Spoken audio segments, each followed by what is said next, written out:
오늘은 교회 어울림 6번째 시간으로 하나님을 본받는 자라는 제목으로 함께 말씀을 나누고자 합니다. 우리는 지금 에베소서의 말씀을 함께 살펴보고 있습니다. 특별히 에베소서 가운데 앞부분이 아니라 4장서부터 6장 뒷부분의 말씀을 함께 살펴보면서 성도는 어떠한 어울림을 가지고 교회 안에서 살아가야 하는가에 관한 말씀을 살펴보고 있습니다. 지난주에는 KFC라고 하는 내용을 가지고 우리가 함께 살펴보았는데요.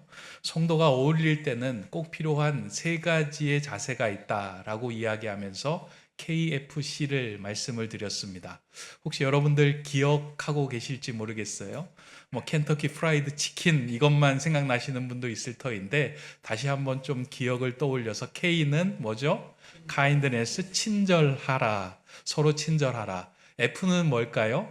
forgive, 서로 용서하라. 그리고 C는 compassion, 서로 불쌍히 여기며 긍휼히 여겨라.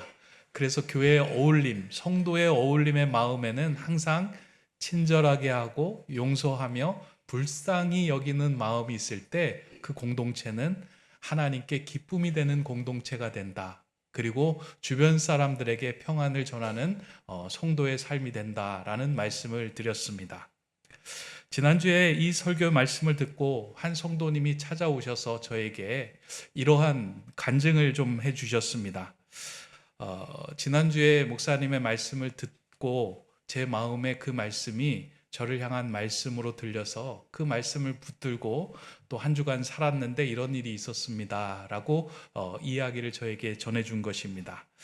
그 성도님이 하시는 말씀이 본인이 최근에 받은 오해로 인하여 옆집에 사는 주민과 조금 힘들고 불편한 상황에 놓여졌다라고 이야기를 했습니다. 근데 그 옆집 사람이 본인이 생각하기에도 조금 거칠게 행동하고 거칠게 말해서 마음이 불편하고 마주치는 것조차도 힘들었다라고 이야기를 하셨습니다. 그렇잖아요. 옆집 주민하고 불편한 관계가 생기면 그 계단을 올라가다가 그 사람을 만나면 참 마음이 불편합니다. 그래서 그 사람을 안 만났으면 좋겠다 하는 생각이 들기도 합니다.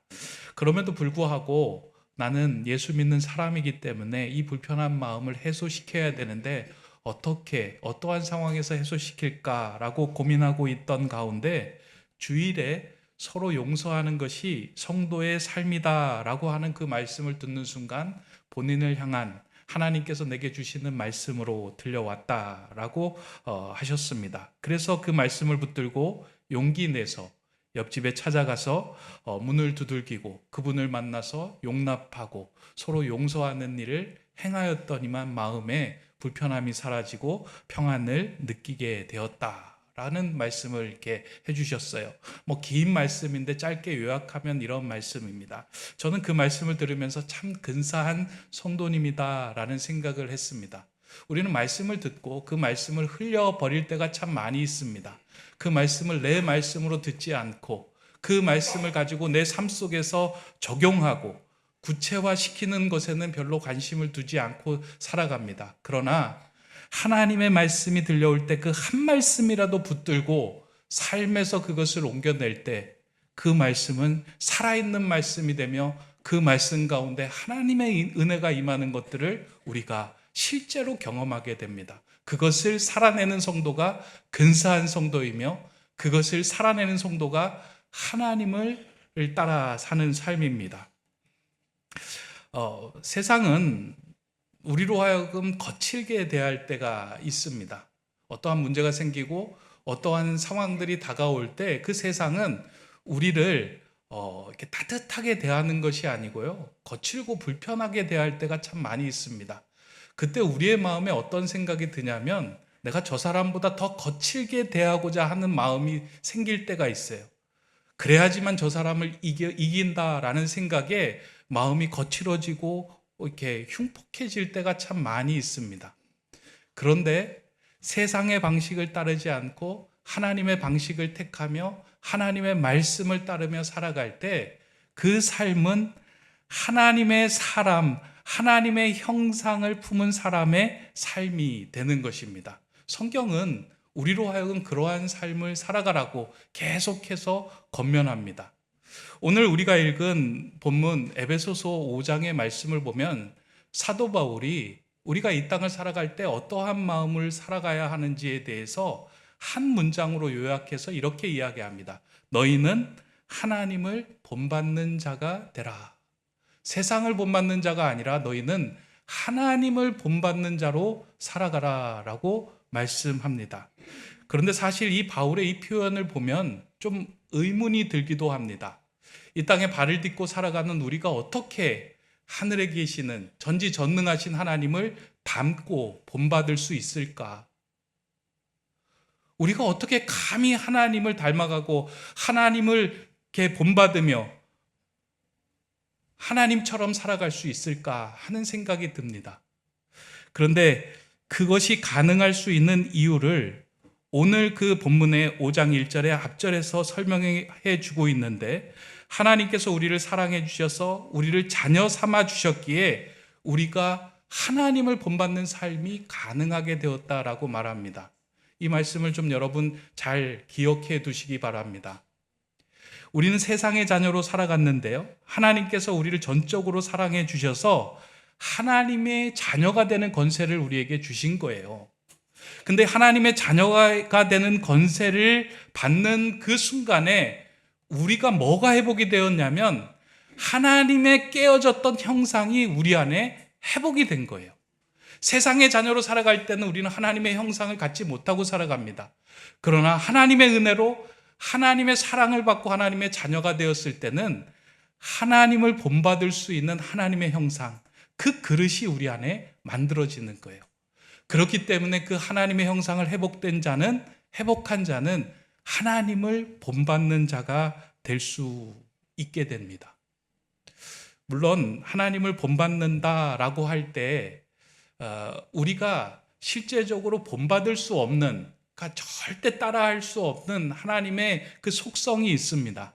그걸 조금 어려운 말로는 비공유적 속성이다라고 이야기를 하는데요, 하나님의 전지전능하심, 하나님의 무소부재, 하나님의 무시부재, 그러니까 시간과 공간을 초월하고 계시고 죽은 자를 일으키시고 전지전능하신 그 속성은 우리가 따라갈 수 없고 본받을 수 없는 속성입니다. 하나님은 이 속성을 우리에게 본받으라라고 말씀하지 않습니다.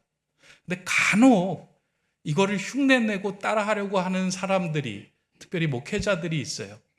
그래서 목회자들 그 모임에 가거나 어떤 집회에 가면 그 목회자가 이 하나님을 흉내내서 막 성령 받아라 라고 이야기하기도 하고요, 절대 따라할 수 없는 이 비공유적 속성을 통해서 자신을 드러내려고 하는 목회자들의 모습을 우리가 종종 볼 때가 있습니다.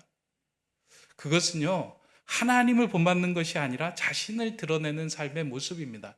여러분, 여기에 절대 현혹되거나 혹해서는 안 됩니다. 이건 하나님만의 고유한 속성입니다.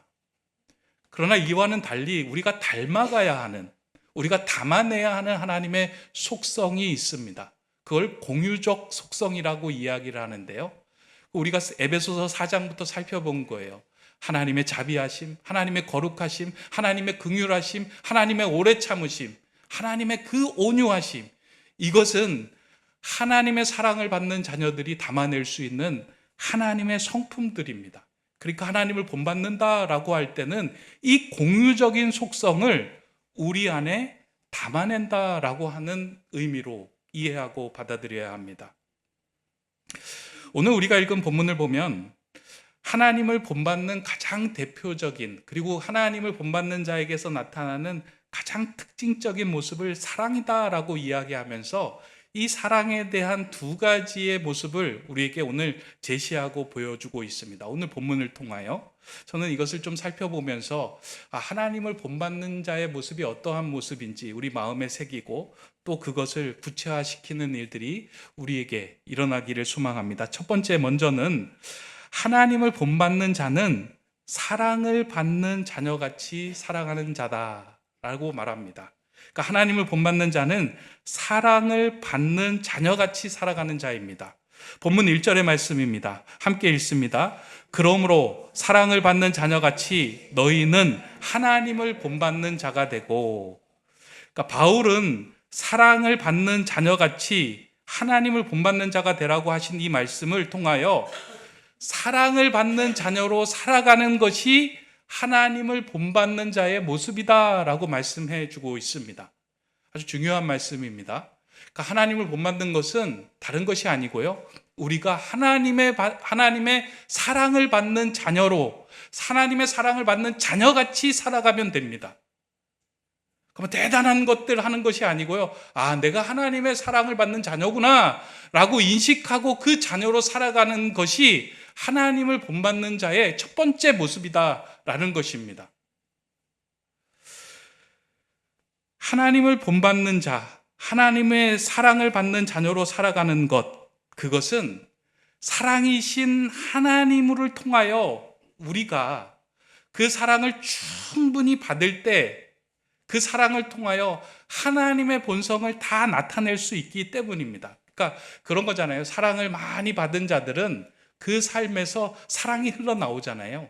가족 중에서도, 그리고 사람들께 관계를 맺다 보면 사랑을 참 많이 받고 자란 사람은 그 삶에서 사랑이 흘러나오는 거예요. 그러니까 하나님은 사랑이신데 그 하나님의 사랑을 많이 받은 자녀는 그 삶에서 하나님 사랑이 흘러 넘쳐 나오게 되어 있다라는 것입니다. 사실 세상은 우리에게 이러한 사랑을 주지는 않습니다. 세상은 우리에게 한없는 사랑을 주는 곳이 아닙니다. 오히려 우리로 하여금 사랑의 결핍을 느끼게 하는 것, 사랑의 목마름을 느끼게 하는 것이 세상입니다. 그러니까 하나님의 자녀가 아니라 세상의 자녀로 살아갈 때 우리 안에는 늘 이 결핍이 가득한 거예요.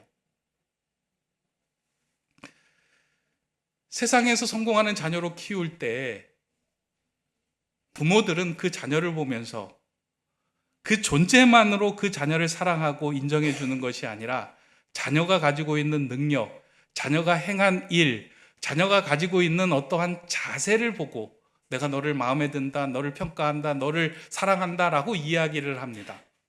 그게 세상이 보는 기준이에요.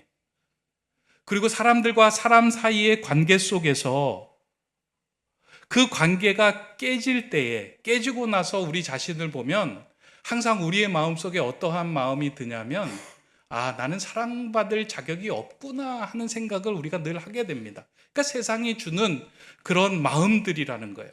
그러나 하나님이 우리에게 주는 마음은, 하나님이 우리에게 주시는 사랑은 세상적인 기준과 다른 거예요. 하나님은 우리를 존재 그 자체로 기뻐하시며 우리 존재 자체를 받아들이시며 사랑하는 거예요. 그래서 오늘 본문에 기록된 사랑에 대한 이야기는 아가페라고 하는 단어를 쓰는데요. 이 아가페라고 하는 것은 어떠한 목적과 가치를 추구하는 사랑이 아니라 존재 그 자체의 가치를 부여해 주는 것이 아가페의 사랑이에요. 우리가 분명히 알아야 되는 것 한 가지가 있다면, 천지를 지으시고 이 세상의 주인이신 하나님께서 우리를 사랑하고 자녀 삼으셨다라고 하는 이 사실입니다. 이 사실을 제대로 알고 있을 때 우리는 살아가면서 세상에 위축당하거나 주눅들지 않고 살아갈 수 있게 됩니다. 세상 살아가면서 참 마음이 많이 위축되잖아요. 주눅들잖아요. 목회자도 그럴 때가 참 많이 있습니다. 성도로부터 많은 사랑을 받기를 원할 때가 있죠.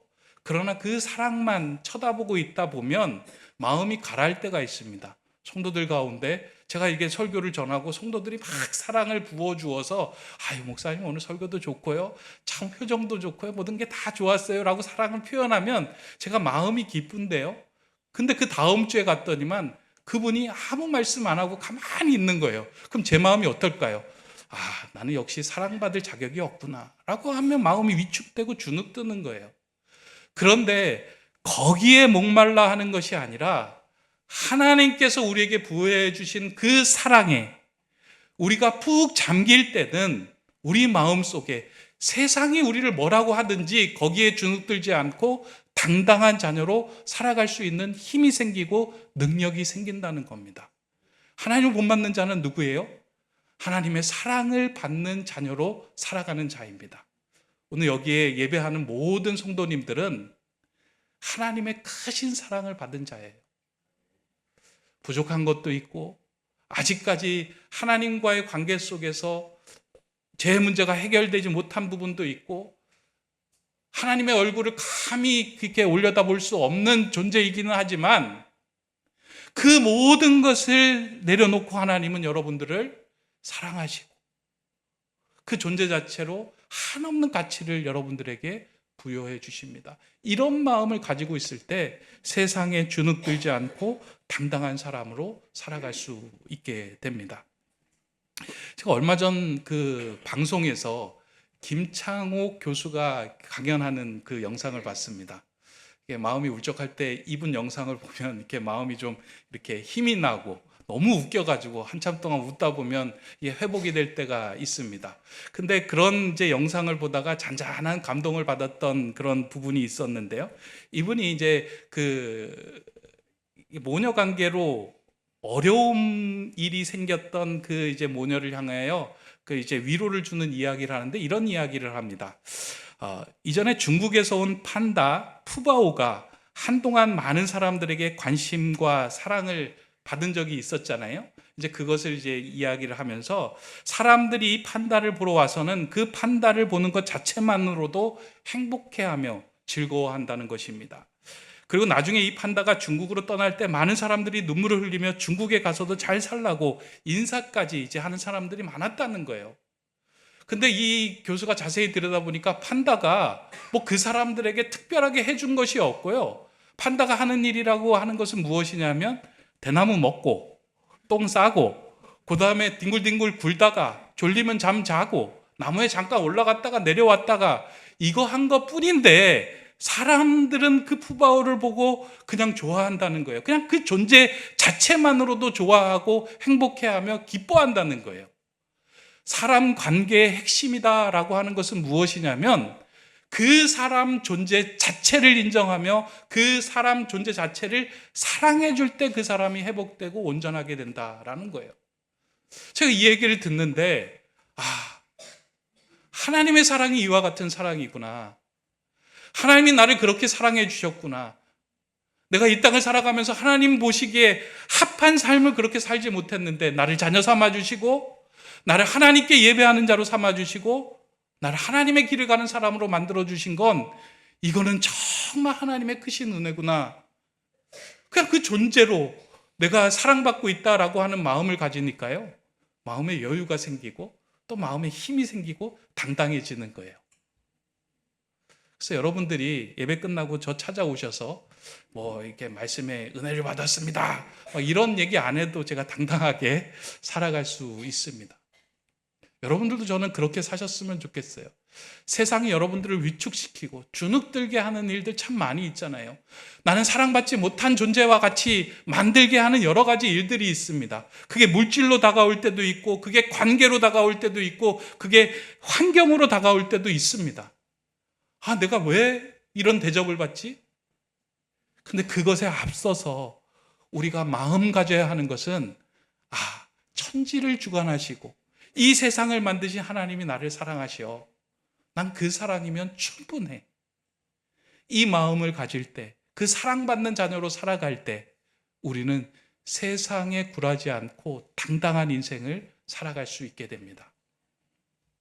구약의 인물 가운데 이러한 하나님의 사랑을 받는 자녀로 당당하게 살아갔던 사람들 여럿이 있는데요. 그 중에 한 명을 꼽으라고 한다면 저는 다니엘을 꼽고 싶습니다.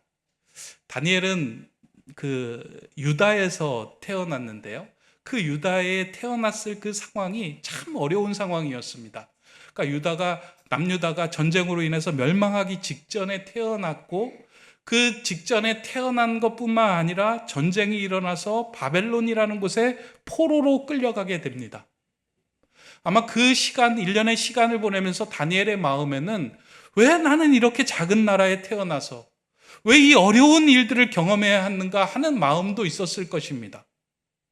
그래서 내가 큰 나라에 가서 성공하여 보란듯이 성공한 존재로 살아가야 되겠다 하는 마음도 조금은 있지 않았을까 하는 생각이 드는데요. 근데 다니엘서를 읽어보면 사실 조금 다른 모습을 보여줍니다. 바벨론의 포로로 끌고 간 지도자들이 이 다니엘과 함께 끌려온 사람들을 교육시키기 위해서 행했던 그 교육의 방법이 무엇이었냐면 그들을 억압하거나 감옥에 가두는 것이 아니고요. 그들에게 한없는 물질과 한없는 지위와 한없는 문명의 맛을 보여주는 일이었어요. 너희들 나라에서 보지 못했던 거대한 건물들을 보여주고, 너희들 나라에서 맛보지 못했던 산의 진미를 보여주고, 너희들 나라에서 경험하지 못했던 지위와 모든 것들을 보여주면서 너희는 하나님을 따라가는 존재가 아니라 세상을 따라가는 존재가 돼야 된다라고 그들을 개조시키기 위함으로 이 모든 교육을 시켰던 거예요.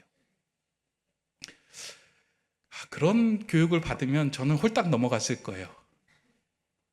건물도 주고 또 지위도 주고 맛있는 것도 먹어준다 그러면 제가 아마 넘어가지 않았을까라는 생각을 합니다. 근데 다니엘에는 마음속에 나는 하나님의 자녀다라고 하는 정체성이 있었어요.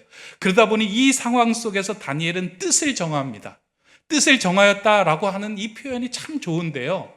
뜻을 정한다라고 하는 말은 무엇이냐면 나는 세상을 따르지 않고 하나님만 따르는 자로 살아가겠습니다. 왜냐하면 뜻을 정하면 포기해야 될 것들이 생기는 것이기 때문입니다.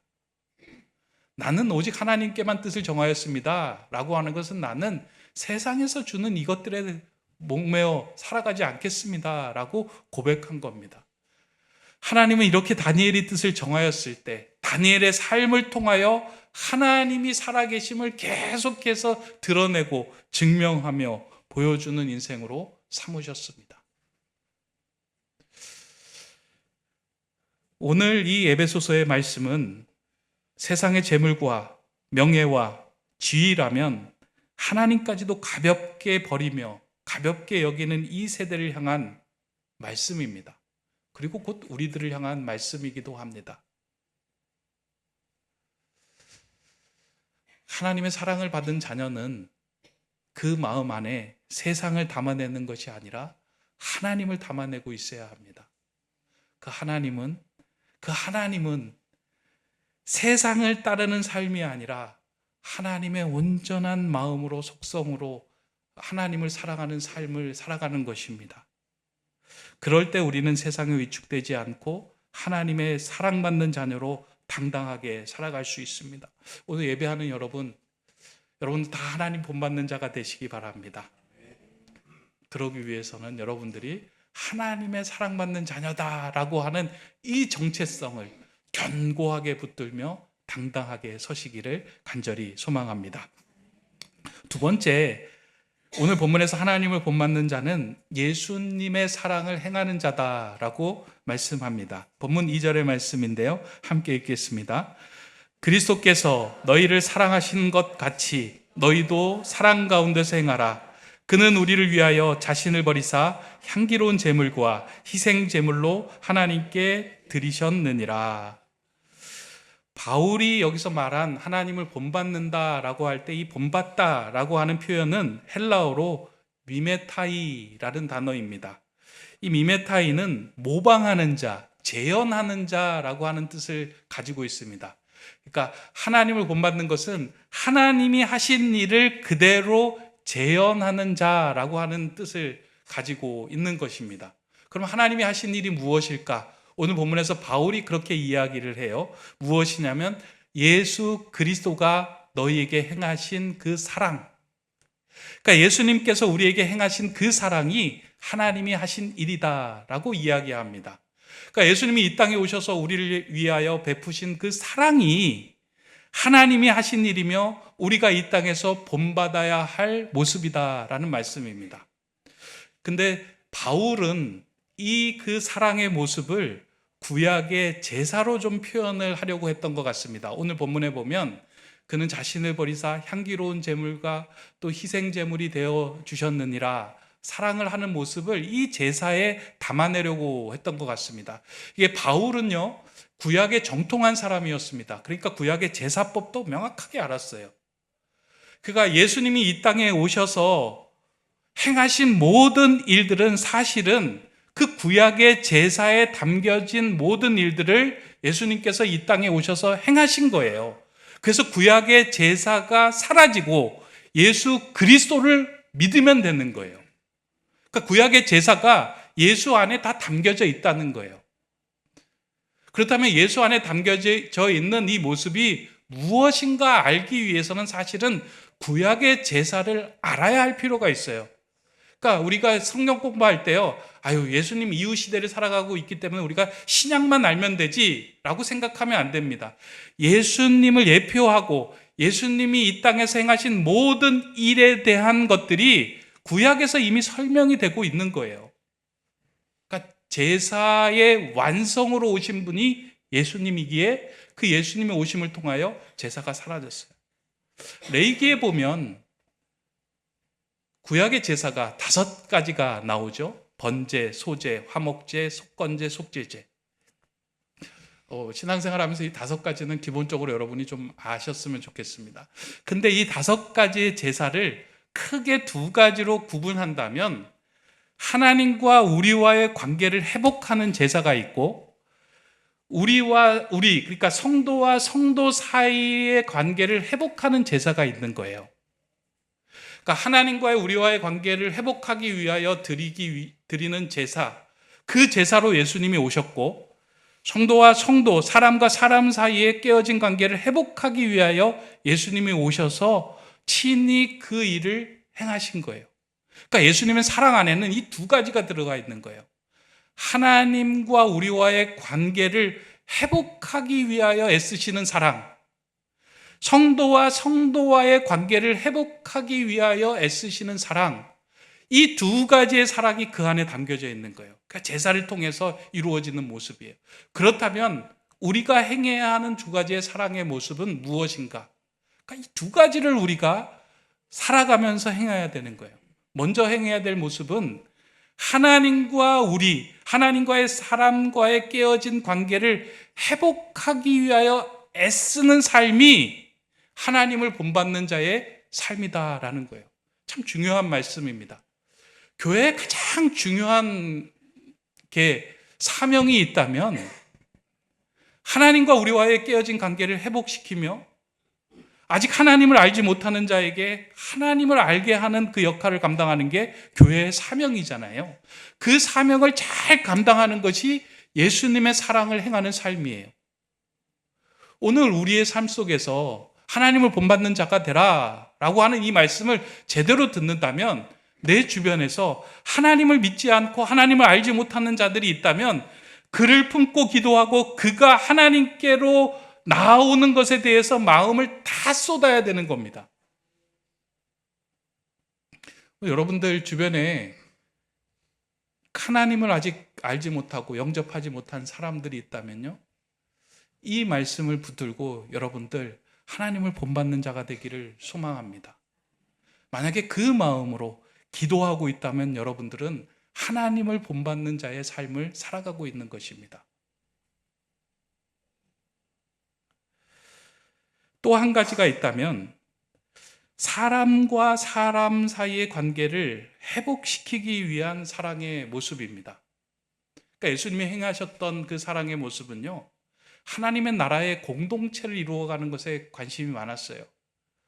그래서 사람과 사람과의 관계를 회복시켜서 그들이 지체가 연결이 되어 하나님의 나라를 이루어가는 것에 마음을 다 쏟으셨어요. 그러니까 교회라는 것도 그것이잖아요. 하나님을 믿는 자들이 함께 모여서 공동체가 하나 되어 하나님께 영광을 돌리고 예배드리는 곳이 교회이잖아요. 그러니까 이 교회를 세우기 위해서 예수님은 자신을 다 내어주시고 예수님의 피값으로 사신 것이 이 교회 아니겠습니까? 그렇다면 우리가 해야 할 일이 있다면 하나님의 나라를 세워가는 일에 내 마음, 내 시간, 내 물질을 쏟아내는 일을 하고 있다면 그것이 하나님을 본받는 자의 삶을 살아가는 것입니다. 구약의 제사에 보면 화목제라고 하는 것이 있죠. 그러니까 5가지 제사 중에 이제 화목제라고 하는 것인데요. 이건 사람과 사람 사이의 관계를 회복하게 하는 제사입니다. 근데 화목제가 가진 특징이 있다면 이런 거예요. 너희가 이제 소를 잡아서 하나님께 제사를 드릴 때 다른 제사들은 태워가지고 하나님께 다 향기로운 냄새로 드리는 것인데, 이 화목제물은 태워서 다 드리는 것이 아니라 하나님께 드린 것을 가지고 가서 이웃과 함께 나누어 먹어야 돼요. 그런데 성경을 보면 이튿날 아침까지 남아있게 하지 말라라고 이야기를 해요. 이게 참 특이한 점입니다. 소 한 마리 잡았는데 그 이튿날 아침까지 남아있지 않게 하기 위해서는 몇 사람이 먹어야 할까요? 뭐 한 가족이 먹어서도 안 되고 두 가족이 먹어서도 안 되고 많은 사람들, 적어도 한 100명 정도가 먹어야지 소 한 마리 먹지 않을까 싶기는 합니다.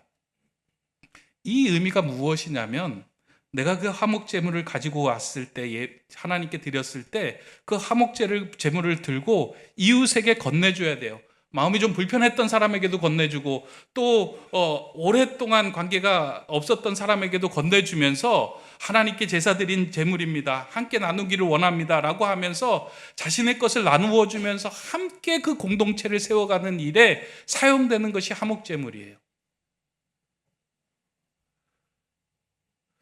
신앙생활은 이렇게 내 것을 나누어 주어서 그 공동체가 하나 되게 하는 것에 마음을 쏟는다면 그것은 사랑을 행하는 것이며 하나님을 본받는 자의 삶이 된다라는 거예요.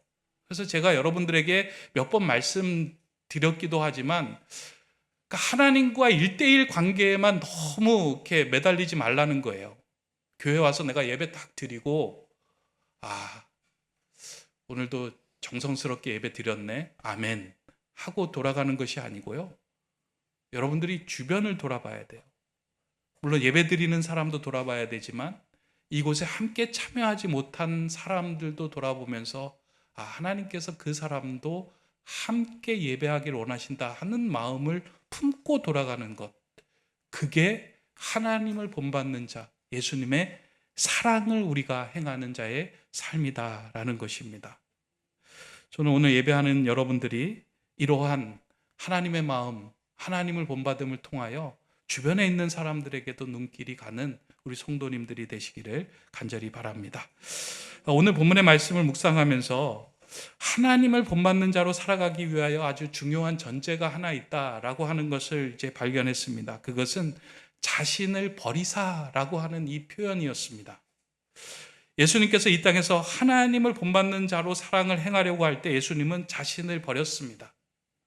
여기서 자신을 버렸다라고 하는 것은 자신을 온전히 내어주며 하나님의 말씀에 순종하였다라고 하는 거예요. 하나님을 본받는 자가 가져야 되는 가장 중요한 전제는 내가 가지고 있는 딱딱한 틀을 깨뜨리는 거예요.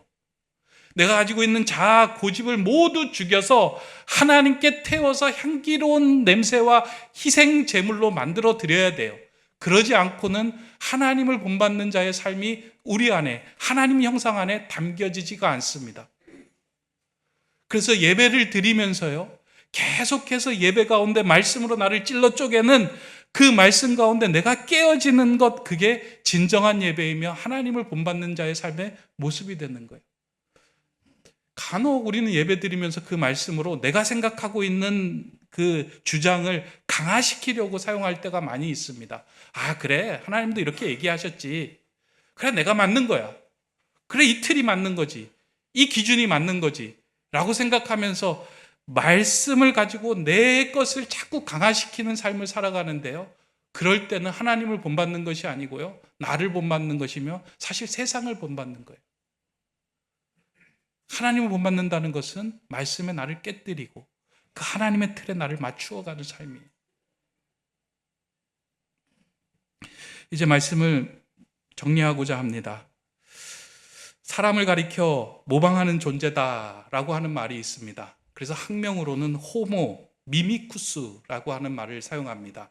이게 이제 미메시스라고 하는 닮다, 모방하다라고 하는 말에서 나왔는데요. 이 말이 나온 의미를 보면 사람은 누군가를 닮아가는 존재로 지어졌다라는 거예요. 그러니까 누군가를 모방하는 자로 살아갈 수밖에 없는 존재다라는 거예요. 하나님을 닮아가든지 세상을 닮아가든지 이 두 가지를 닮아갈 수밖에 없는 존재라는 거예요. 다시 말해서 우리가 하나님을 본받지 않고 하나님을 닮아가지 않으면 우리는 세상을 닮아 있는 존재가 된다는 겁니다. 여러분들은 누구를 닮고 누구를 본받으며 살아가고 있습니까? 혹시 여러분들의 마음에 위축이 되고 주눅이 되고 결핍이 생기고 무엇인가 살 소망이 없다면 혹시 여러분은 세상을 닮아가는 자리에 서 있는 것은 아닙니까? 하나님을 본받고 사랑받는 자녀로 살아가는 자의 삶의 자리에서는 우리의 마음에 세상의 어떤 환경과 어떤 상황에도 주눅들지 않고 불하지 않는 당당함이 우리 안에 생겨납니다. 저는 오늘 이 말씀을 통하여 저와 여러분의 삶에 이 당당함이, 하나님의 자녀로 세워지는 이 당당함이 저와 여러분들에게 새겨지기를 소망합니다. 사랑받는 자녀같이 살아가시기 바랍니다. 그리고 예수님이 우리에게 보여주셨던 그 사랑, 한 영혼을 살아가고 한 영혼이 주님께 돌아오는 것을 마음 쓰는 그 사랑, 그리고 누군가의 관계가 틀어졌을 때 그 관계에서 내가 그 관계를 이어지는 아교와 같이 풀과 같이 적용될 수 있는 그 사랑의 삶을 산다면 우리의 삶은 하나님을 본받는 자, 근사한 삶이 될 것입니다. 그런 삶을 살아가는 저와 여러분, 우리 교회 되기를 주님의 이름으로 축원합니다. 기도하겠습니다. 거룩하신 하나님, 하나님의 사랑을 받는 자녀로 하나님을 본받는 자로 살아가기를 소망합니다. 세상의 거짓 주인을 따라갔던 우리의 발걸음이 멈춰지게 하시고 나보다 나를 더 잘 아시는 하나님 안에 머무르며 사랑하는 자로 살아가게 하여 주시옵소서. 하나님의 사랑받는 자녀로 당당하게 살고자 합니다. 하나님 은혜 허락하여 주셔서 내 삶 속에서 예수님의 사랑이 드러나게 하여 주시고 하나님의 형상이 더욱 진해지는 참된 그리스도인의 삶이 되게 하여 주시옵소서. 예수 그리스도의 이름으로 기도드립니다. 아멘.